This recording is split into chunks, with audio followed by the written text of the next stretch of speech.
Special report में आपका स्वागत है। आपके साथ मैं हूं सुमेरा खान। देश विरोधी नारों को लेकर देशद्रोह के आरोप में गिरफ्तार जेएनयू छात्र संघ का अध्यक्ष कन्हैया जेल से छूटेगा। दिल्ली हाईकोर्ट ने आज कन्हैया को शर्तों के साथ 6 महीने की अंतरिम जमानत दी है।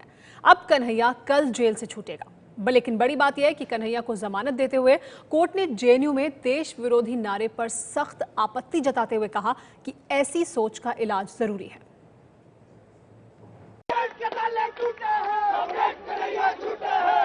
दिल्ली हाईकोर्ट से कन्हैया को जमानत मिली और उनके साथियों का जश्न शुरू हो गया।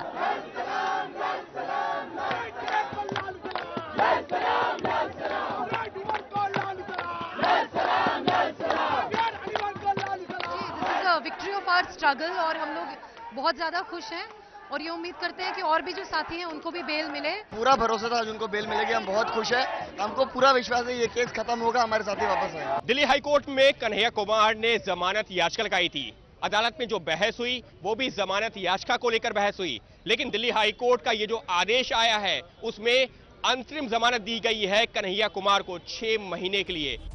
अंतरिम जमानत का मतलब हुआ कि अगर पुलिस को लगा कि आरोपी जांच में सहयोग नहीं कर रहा है या ऐसी किसी गैर कानूनी गतिविधि में शामिल है तो पुलिस अंतरिम जमानत रद्द करवाने के लिए अदालत का दरवाजा खटखटा सकती है। 6 महीने की इंटरिम बेल का मतलब ये है कि 6 महीने तक ही ये इंटरिम बेल वैलिड होगी। इसमें अगर इन्वेस्टिगेशन में कोई ऐसी और सीरियस बात आ जाती है तो इस बेल के बारे में दोबारा सोचा जाना चाहिए और इनको जमानत देने के बारे में कोर्ट दोबारा सोचे। देशद्रोह कांड के आरोपी कन्हैया को कोर्ट ने अंतरिम जमानत तो दे दी है, लेकिन बतौर जेएनयू छात्र संघ अध्यक्ष कन्हैया पर गंभीर सवाल उठाए गए हैं। जेएनयू छात्र संघ का अध्यक्ष होने के नाते उनसे उम्मीद की जाती है कि वो कैंपस में किसी भी तरह की देश विरोधी आयोजन का विरोध करें। अभिव्यक्ति की आजादी इस देश के नागरिक को संविधान के दायरे में अपनी विचारधारा और राजनीतिक सोच रखने की भरपूर आजादी देती है। याचिकाकर्ता को यह भी ध्यान में रखना चाहिए कि अभिव्यक्ति की आजादी इसलिए मिली हुई है क्योंकि जवान सीमा की सुरक्षा में तैनात हैं। सियाचिन और कच्छ के रण के कठिन हालात में हमारे जवान हमारी सुरक्षा कर रहे हैं। कोर्ट ने अपने आदेश में देश विरोधी नारों को छात्रों का संक्रमण का शिकार बताया और अंग काटने तक का उपाय भी बता दिया। जेएनयू में लगाए गए नारों से जो सोच सामने आती है उसे अभिव्यक्ति की आजादी करार नहीं दिया जा सकता। हमें लगता है कि नारे लगाने वाले छात्र एक तरह के संक्रमण के शिकार हैं। ये संक्रमण महामारी ना बन जाए उससे पहले इस पर काबू करने की जरूरत है। शरीर के किसी अंग में जब संक्रमण फैल जाए तो एंटीबायोटिक देकर उसको काबू में करने की कोशिश की जाती है। अगर ये काम नहीं करता तो फिर दूसरा इलाज किया जाता है। कई बार ऑपरेशन की भी जरूरत पड़ती है, लेकिन जब संक्रमण इतना बढ़ जाए कि गैंग्रीन बन जाए तो उस अंग को काट देना ही एकमात्र इलाज होता है। दिल्ली हाईकोर्ट ने अपने आदेश में न सिर्फ जेएनयू छात्र संघ अध्यक्ष कन्हैया कुमार के ऊपर सवाल खड़े किए बल्कि वहां पढ़ाने वाले शिक्षकों के ऊपर भी सवाल खड़े किए। हाईकोर्ट का कहना था कि ये जिम्मेदारी कन्हैया कुमार की तो थी ही, साथ ही वहां पढ़ाने वाले शिक्षकों की भी थी कि वो जेएनयू में इस तरीके के नारे ना लगने देते, इस तरीके के कार्यक्रम का आयोजन ना होने देते, लेकिन ऐसा किया नहीं गया।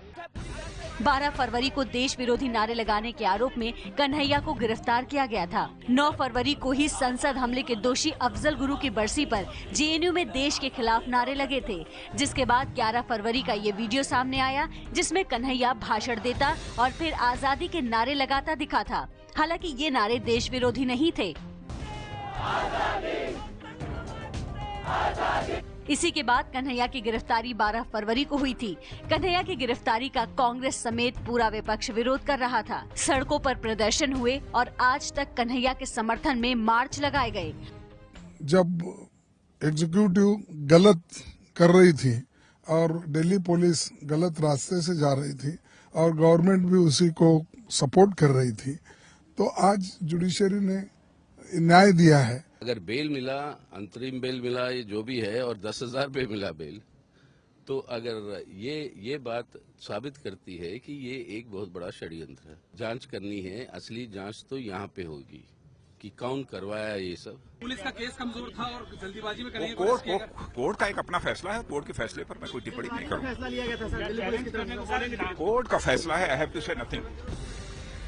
और अब कन्हैया को 6 महीने की जेल से जमानत मिली है, लेकिन ये सिर्फ 6 महीने तक की जमानत है, वो भी इस शर्त के साथ कि जांच में पुलिस को पूरा सहयोग करेंगे।